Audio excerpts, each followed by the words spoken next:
ಗ್ರಾಮೀಣ ಪ್ರದೇಶದ ನಮ್ಮ ಕಾಲೋನಿಗಳಲ್ಲಿ ತುಂಬ ಬಡವರಿದ್ದಾರೆ. ಅವರೆಲ್ಲರೂ ಜಯದೇವ ಆಸ್ಪತ್ರೆಯಲ್ಲಿ ಚಿಕಿತ್ಸೆಯನ್ನು ಪಡೆದು ಅನೇಕ ರೋಗಿಗಳು ಅವರ ಸಂಬಂಧಿಕರು ಇವತ್ತು ಗ್ರಾಮೀಣ ಪ್ರದೇಶದಲ್ಲಿ ಕೆಲಸ ಮಾಡ್ತಾರೆ. ನೋಡಿದ್ರೆ ನಮ್ಮ ಡಾಕ್ಟರ್ ಸಿ ಎನ್ ಮಂಜುನಾಥ್ರವರು ಅತ್ಯಂತ ಬಹುಮತದಿಂದ ಗೆಲ್ಲುವುದರಲ್ಲಿ ಯಾವುದೇ ಸಂಶಯ ಇಲ್ಲ.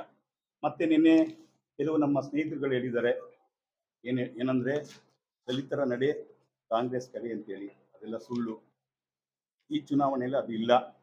ಇವತ್ತು ಎಲ್ಲ ನಮ್ಮ ದಲಿತ ಪರ ಕಾಲೋನಿಗಳಲ್ಲಿ ಇವತ್ತು ನಾವು ನೋಡೋಂಗೆ 80 to 90% ನಮ್ಮ ಪರ ಇದ್ದಾರೆ.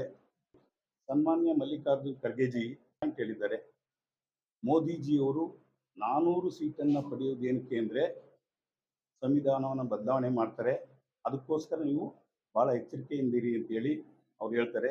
ದಯಮಾಡಿ ಅದು ಶುದ್ಧ ಸುಳ್ಳು. ಇವತ್ತು ಆ ಥರದ ವಿಚಾರ ನಮ್ಮ ಪಕ್ಷದಲ್ಲಿ ಆಗಲಿ ನಮ್ಮ ಇದರಲ್ಲಿ ಆಗಲಿ ಇಲ್ಲ. ಯಾಕೆಂದರೆ ಸಂವಿಧಾನಕ್ಕೆ ಒತ್ತು ಕೊಡ್ತಾ ಇರೋರು ಸನ್ಮಾನ್ಯ ಮೋದಿಜಿ. ಅವರು ಪ್ರಥಮವಾಗಿ ಪ್ರಧಾನಮಂತ್ರಿಯಾಗಿ ಅಧಿಕಾರ ಸ್ವೀಕರಿಸಿದ ದಿನವೇ ಸಂವಿಧಾನಕ್ಕೆ ನಮಸ್ಕರಿಸಿ, ಪಾರ್ಲಿಮೆಂಟ್ಗೆ ನಮಸ್ಕರಿಸಿ ಒಳಗಡೆ ಹೋದಂಥ ನಿದರ್ಶನ ಸನ್ಮಾನ್ಯ ಖರ್ಗೆಜಿ ನೋಡಿದ್ದಾರೆ, ಕಾಂಗ್ರೆಸ್ನವ್ರು ನೋಡಿದ್ದಾರೆ. ಆದರೆ ಕಾಂಗ್ರೆಸ್ ಆಡಳಿತದ 65 ವರ್ಷದ ಆಡಳಿತದಲ್ಲಿ ಒಂದೇ ಒಂದು ದಿನ ಡಾಕ್ಟರ್ ಬಾಬಾ ಸಾಹೇಬರಿಗೆ ನಮಸ್ಕಾರ ಮಾಡಿದ್ದೇ ಆಗಲಿ, ಯಾವುದೇ ಪ್ರಧಾನಿ ನಮಸ್ಕಾರ ಮಾಡಿದ್ದೇ ಆಗಲಿ, ಅವರ ಸಂವಿಧಾನಕ್ಕೆ ಗೌರವ ಆಗಲಿಲ್ಲ. ಸುಮಾರು 65 ವರ್ಷ ಆಳಿದ್ರು ಸಹಿತ ಬಾಬಾ ಸಾಹೇಬರಿಗೆ ಭಾರತ ರತ್ನ ಪ್ರಶಸ್ತಿ ಕೊಟ್ಟಿಲ್ಲ.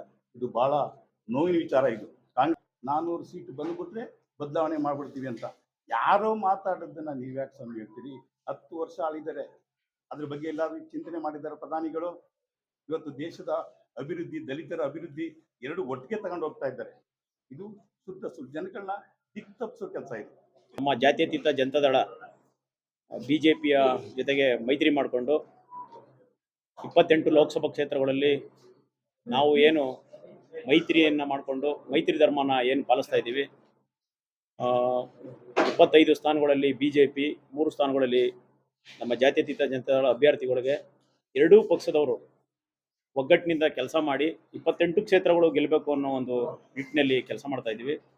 ಅದೇ ರೀತಿಯಲ್ಲಿ ಬೆಂಗಳೂರು ಗ್ರಾಮಾಂತರ ಲೋಕಸಭಾ ಕ್ಷೇತ್ರದಲ್ಲಿ, ಅದರಲ್ಲೂ ವಿಶೇಷವಾಗಿ ಚನ್ನಪಟ್ಟಣದಲ್ಲಿ ಈ ಹಿಂದೆ ಏನು ನಮ್ಮ ದಲಿತ ವರ್ಗ HD ಕುಮಾರಸ್ವಾಮಿ ಅವ್ರನ್ನ ಯಾವ ರೀತಿ ಹೆಚ್ಚು ಮತಗಳಿಂದ ಬೆಂಬಲಿಸಿತ್ತು ತಮಗೆಲ್ಲ ಗೊತ್ತಿರುವಂಥ ವಿಚಾರ. ಅದೇ ನಿಟ್ಟಿನಲ್ಲಿ ಕೂಡ ಇವತ್ತಿಗೂ ಕೂಡ ಏನು ನಮ್ಮ ಮೈತ್ರಿ ಅಭ್ಯರ್ಥಿ ಡಾಕ್ಟರ್ ಸಿ ಎನ್ ಮಂಜುನಾಥ್ ಅವರು ಇದ್ದಾರಲ್ಲ, ಅವ್ರಿಗೆ ಅದೇ ರೀತಿಯಲ್ಲಿ ಬೆಂಬಲ ಸಿಗ್ತಾ ಇದೆ ನಾವು ಗ್ರಾಮಗಳಿಗೆ ಹೋದಾಗ. ಬಟ್ ನಮಗೆ ಒಂದು ಕಡೆ ಒಳ್ಳೆ ಅಭ್ಯರ್ಥಿ ಸಿಕ್ಕಿದ್ದಾರೆ. ನಮಗೆ ಡಾಕ್ಟರ್ ಸಿ ಎನ್ ಮಂಜುನಾಥ್ ಅವರು ಜನ ಮೆಚ್ಚುವಂಥ ಅಭ್ಯರ್ಥಿ ಇದ್ದಾರೆ. ಒಂದು ಕಡೆ ಅಭಿವೃದ್ಧಿ ಪರ್ವನ ಮುಂದುವರಿಸಿರುವಂಥ ಕೇಂದ್ರ ಸರ್ಕಾರ ಈಗ ಕಳೆದ 10 ವರ್ಷದಿಂದ ಅಭಿವೃದ್ಧಿ ಕಡೆ ಗಮನ ಕೊಟ್ಟು ದೇಶದ ಅಭಿವೃದ್ಧಿ ಕಡೆ ಗಮನ ಕೊಡ್ತಿದೆ. ಅದನ್ನು ಮುಂದುವರ್ಸ್ಕೊಂಡು ಹೋಗ್ತಾ ಇರೋದ್ರಿಂದ ನಮಗೆ ಹೆಚ್ಚಿನ ರೀತಿ ಬೆಂಬಲ ಗ್ರಾಮಗಳಲ್ಲಿ ಸಿಗ್ತಾ ಇದೆ.